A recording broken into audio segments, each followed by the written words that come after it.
सिद्धार्थ गौतम बुद्ध एक राजकुमार थे, वो महल में रहते थे। उन्होंने ये सोचा कि दुख का निवारण करने के लिए वो सन्यासी बने, पत्नी माँ बाप बच्चों को छोड़ दिया। वो बोलते कि नहीं मेरी पूजा करो, नहीं मैं आपको कुछ नहीं दूंगा, बस आप अपने मन से सोचा करो, मैं आपको कुछ नहीं देने वाला, बस अपने मन अपने विचारों से चलो।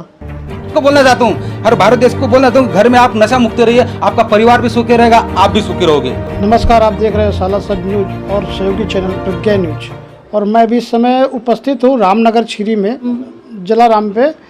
और मैं अभी आपके मेरे बीच में आप देख सकते हो जैसे कि यहाँ पे भगवान बुद्ध के बारे में बच्चों को ज्ञान दिया जा रहा है। और इसके बीच में हमारे मंगल भाई यादव जी हैं। अभी मैं इन्हीं से जानकारी लेंगे कि अगर ये शिक्षा देने की क्या आवश्यकता पड़ी। आपका सर नाम क्या है? सर मेरा नाम मंगल भाई रामदास यादव है और मैं वापी गुजरात से हूँ। आपकी जवाबदारी क्या कोई और भी संस्था भी ऐसे चलते हैं क्या? हमारी संस्था है चलो बुद्ध कर अभियान, वापी दमन सिलवासा दादर नगरी जिला वर्षा दक्षिण गुजरात। अभी मुझे अभी ये जानकारी लेनी, जैसे आपने ये भगवान बुद्ध के बारे में इतना ज्ञान दे रहे हैं, बच्चों को समझा रहे हैं, तो ये देने की आवश्यकता इसे कैसे पड़ गई? सर जरूरी है, क्योंकि ये भगवान गौतम बुद्ध ये धम्म सबके लिए है। भगवान गौतम ये वैज्ञानिक धम्म है, ये साइंस का धम्म है, ये सबके लिए जरूरी है। और इसलिए जरूरी मैं बुद्ध धम्म की बच्चों की शिक्षा इसलिए दे रहा हूँ कि उनको एजुकेशन पढ़ाई के साथ बुद्ध धम्म की शिक्षा भी देना जरूरी है। क्यों जरूरी है ये भी बताना चाहता हूँ। देखो बुद्ध धम्म में कोई ऐसा नहीं है, सब मानवता समानता की जिंदगी है। अब बुद्ध धम्म में हमें सिखाते हैं पंचशील में कि झूठ मत बोलिए, चोरी मत कीजिए, अभिचार मत कीजिए। इसका मतलब कि अहिंसा मत कीजिए, किसी प्राणी की हत्या मत कीजिए और किसी अभिचार मत कीजिए। जैसे अपनी माँ बहन, उनको माँ बहन ही मानिए, उनको गलत नजर से मत देखिए, अभिचार मत करिए और नशा मुक्ति मत रहिए, नशा मुक्ति न करिए। किसी घर में नशा नहीं चाहिए, नशा से अच्छे अच्छे घर बर्बाद हो जाते हैं। भारत देश में इससे ज़्यादा नशा हो रहे हैं, गुटखा तंबाकू दारू। लेकिन मैं हर भारत देश को बोलना चाहता हूँ, हर भारत देश को बोलना चाहता हूँ, घर में आप नशा मुक्त रहिए, आपका परिवार भी सुखी रहेगा, आप भी सुखी रहोगे। अब भगवान बुद्ध हमें यही शिक्षा देते हैं। अभी जैसे कि बौद्ध धर्म का आपने कार्यक्रम रखा, तो क्या डेली करते हो या साल में कभी करते हो या महीने के हिसाब से? नहीं सर, डेली नहीं करते हम, ये वर्षावास है। अब वर्षावास का मतलब क्या है? पहले 2500-2600 साल पहले बारिश का मौसम है, तो भगवान बुद्ध के जो शिष्य थे भिनते थे, तो उनको बाहर निकलने में बड़ी मुश्किल होती थी, बारिश ज़्यादा होती थी। तो भगवान बुद्ध ने उन्हें आदेश किया है कि अभी बारिश का मौसम है, आपको बहुत तकलीफ होती है धम्म देने के लिए, बौद्ध धर्म का प्रसार करने के लिए। तो आप एक जगह जाके बुद्ध विहार हो चाहे कोई जगह हो, वहाँ जाके धम्म दे सकते हो। इसलिए वर्षावास में ये चलता है 3 महीना। अभी मेरा 18वां दिन है आज, और ये लगातार 3 महीना चलेगा मेरा। मैं बच्चों को अच्छी शिक्षा दे रहा हूँ। पहले शुरुआत में मेरे पास 2 बच्चे थे जब मैं चालू हो गया था। आज मेरे पास 25 या 30 बच्चे हैं। 25-30 बच्चों के साथ उनके माँ बाप भी आते हैं सब, और सब बौद्ध धर्म का शिक्षा ले रहे, धम्म सीख रहे हैं। अच्छा, ये बौद्ध धर्म की शिक्षा का जैसे बच्चों में देते हैं, आप इनके परिवार के माता पिता से भी संपर्क करते होंगे? हाँ, तो वो लोग भी आते हैं? हाँ, जो बच्चों को मेरे पास लेके आते हैं वो लोग, तो उनके माता पिता भी आते हैं, और ये मैं सिखाता हूँ, वो माता पिता भी सुनते हैं। तो लोग अभी जैसे इसमें कहते हैं कि अपना सनातन हो गया, तो क्या लोग ऐसे तो कुछ आपको नहीं डिस्टर्ब करते हैं कि नहीं आप सनातन धर्म के सिवा आपने बौद्ध धर्म का क्यों ज्ञान दे रहे हो? ऐसा कोई नहीं, कोई दिक्कत नहीं सर, कोई मेरे को ऐसा कोई दिक्कत नहीं। कोई दोनों में अंतर क्या है, सनातन में और बौद्ध धर्म में? देखिए, सनातन धर्म में बौद्ध धर्म में समान अंतर ये है, वो भी वही चीज मानते हैं, मानवता। सबको मानवता ही चाहिए ना, अपने कोई पाखंड कोई चीज मानवता चाहिए। हमें मैत्री चाहिए, मैत्री चाहे इंसान से हो, चाहे प्राणी हो, चाहे पेड़ पौधे हो, हमें सबसे मैत्री करना है और अच्छे ढंग से सभी से रहना है, और मानवता की जिंदगी हमें जीनी है।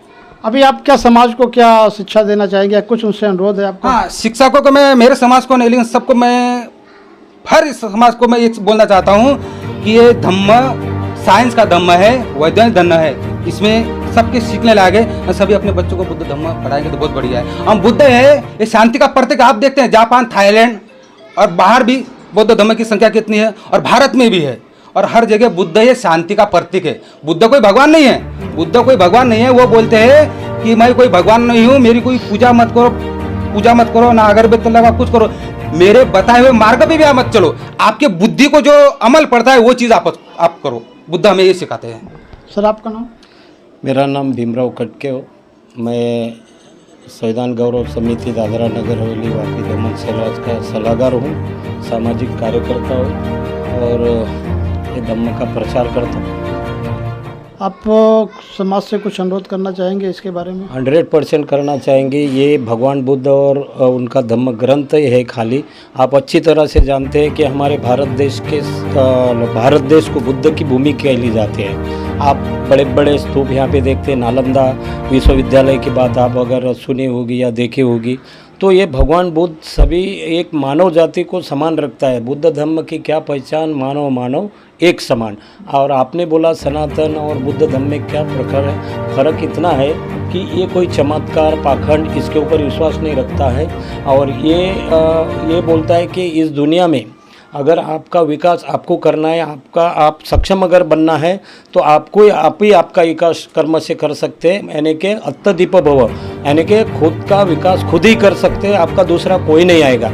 इसीलिए एक काम करो, ये पंचशील का पालन है। पंचशील यानी कि पंचशील में 5 अगर पालन एक व्यक्ति करेगा या भारत देश का तमाम जाति धर्म के लोग करेंगे, तो ये भारत देश बहुत सोने की चिड़िया कहलाएंगे। आप अच्छी तरह से जानते हो कि अभी भारत का बौद्ध धम्म का जितना प्रसार भारत में नहीं है उतना विश्व में है। और आप जापान थाईलैंड की बात देखेंगे तो जापान में आज भी कितने भूकंप कुछ भी आते हैं, लेकिन वो एक ही विचारों पे चलते हैं। साइंटिफिक विज्ञानवादी धम्म है। और ये बौद्ध धम्म से खाली धम्म का मतलब ये नहीं है कि एक धर्म में आप आ जाओ।